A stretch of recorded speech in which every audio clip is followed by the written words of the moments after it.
నాశనం చేసిన తర్వాత వెరీ సింపుల్ గా ఈ దేశంలో ఉన్నటువంటి అడవులను, ఖనిజాలను, సంపదను దోసుకోవచ్చు. నక్సలైట్స్ ఉంటే ఎప్పటికైనా అడవులలోకి వెళ్తే ఖచ్చితంగా చంపేస్తారు. కాబట్టి నక్సలైట్స్ ను ఖతం చేయాలని టార్గెట్ పెట్టుకుంది.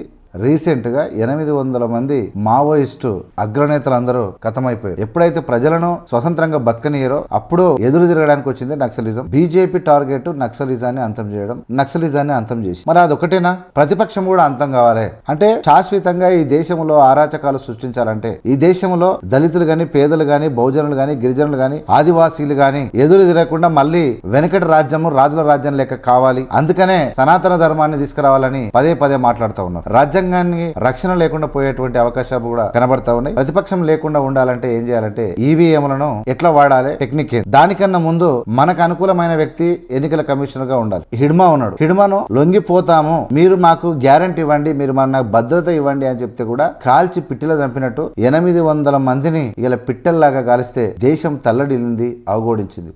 వాళ్ళవి కూడా ప్రాణాలే. ఈ ప్రజాస్వామ్యంలో మూర్ఖత్వాన్ని, దొంగ నాయకులను, మోసపూరితమైన నాయకులకు ఒక వార్నింగ్ ఇవ్వడం కోసం అప్పుడప్పుడు లెటర్ రాస్తూ పేద ప్రజలకు ఈ విధమైన ఇవ్వాలని చెప్పి ప్రభుత్వాలను మాత్రమే హెచ్చరించేటువంటి నక్సలిజాన్ని పూర్తిగా నాశనం చేసిన తర్వాత బీజేపీ టార్గెట్ ఏది?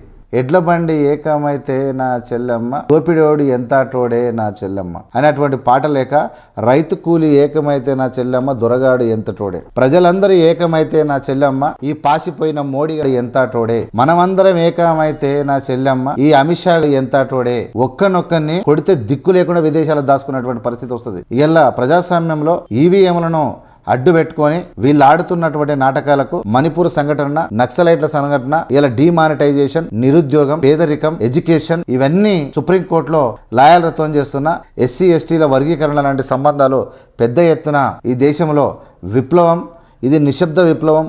ఆ విప్లవానికి వీళ్ళు ఆహుతి కాక తప్పదనిపించి నాకు అనిపిస్తూ ఉన్నది. మీరు కూడా కామెంట్ చేయండి. నక్సలైట్ల తర్వాత నెక్స్ట్? నమస్తే ఫ్రెండ్స్, నేను మీ ఆనపూసల వెంకటేశం. నక్సలైట్స్ కథం, నక్సలిజం కథం అయిపోయింది.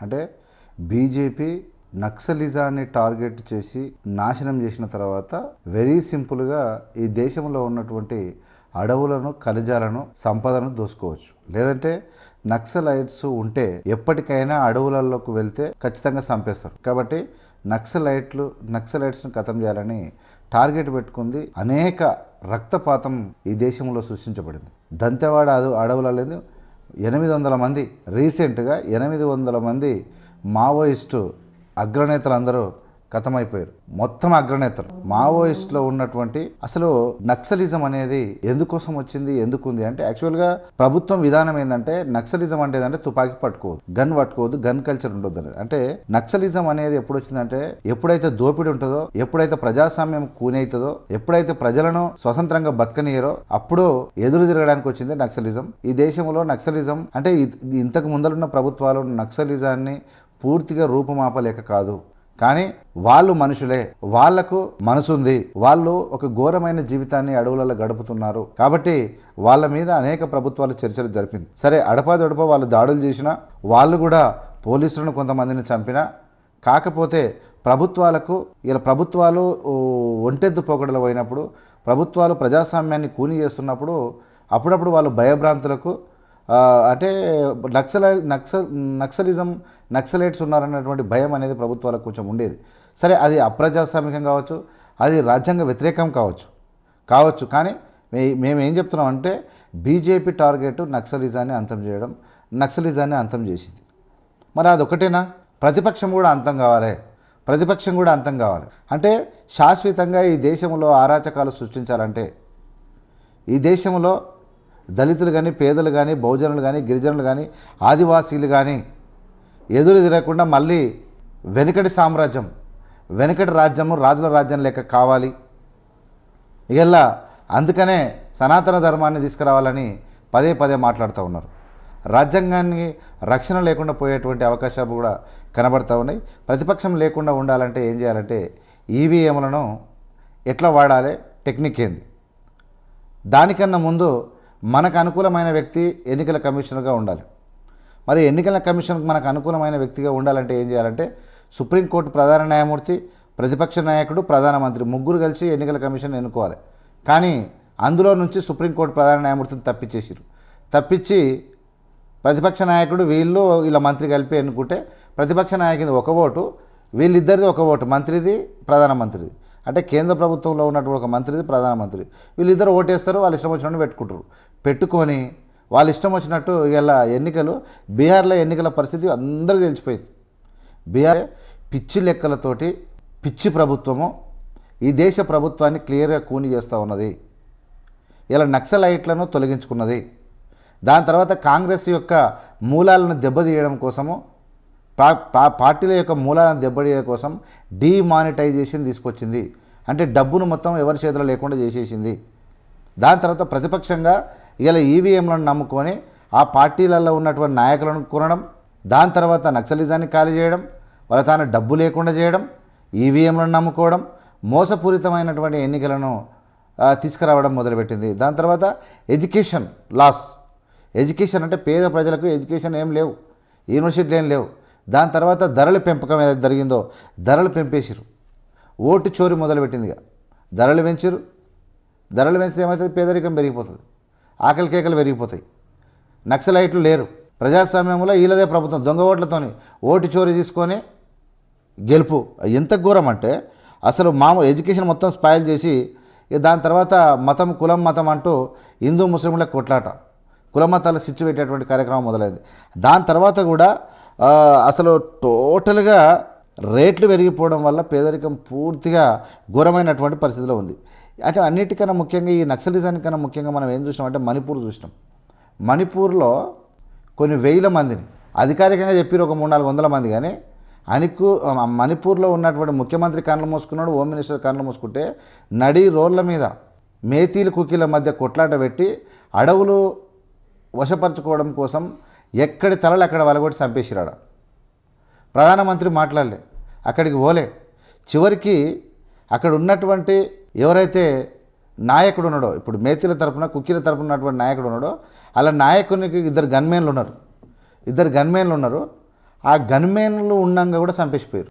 ఎంత పెద్ద ఎత్తున ఈ దేశంలో ఘోరం జరుగుతుందో మీరు చూడండి. అంటే నక్సలిజాన్ని ఇప్పుడు హిడ్మా ఉన్నాడు, హిడ్మాను లొంగిపోతామని చెప్పినా, లొంగిపోతాము, మీరు మాకు గ్యారంటీ ఇవ్వండి, మీరు నాకు భద్రత ఇవ్వండి అని చెప్తే కూడా కాల్చి పిట్టెలో చంపినట్టు 800 మందిని ఇలా పిట్టల్లాగా కాలిస్తే దేశం తల్లడిల్లింది, అవగోడించింది. వాళ్ళవి కూడా ప్రాణాలే. ఈ ప్రజాస్వామ్యంలో మూర్ఖత్వాన్ని, దొంగ నాయకులను, మోసపూరితమైన నాయకులకు ఒక వార్నింగ్ ఇవ్వడం కోసమే అప్పుడప్పుడు లెటర్ రాస్తూ, ప్రభుత్వాలకు లెటర్ రాస్తూ పేద ప్రజలకు ఈ విధమైన ఇవ్వాలని చెప్పి ప్రభుత్వాలను మాత్రమే హెచ్చరించేటువంటి నక్సలిజాన్ని పూర్తిగా నాశనం చేసిన తర్వాత బీజేపీ టార్గెట్ ఏంది? నక్సలిజం అంతం తర్వాత బీజేపీ టార్గెట్ ఏంది? నెక్స్ట్ ఎవరిని టార్గెట్ చేస్తారు?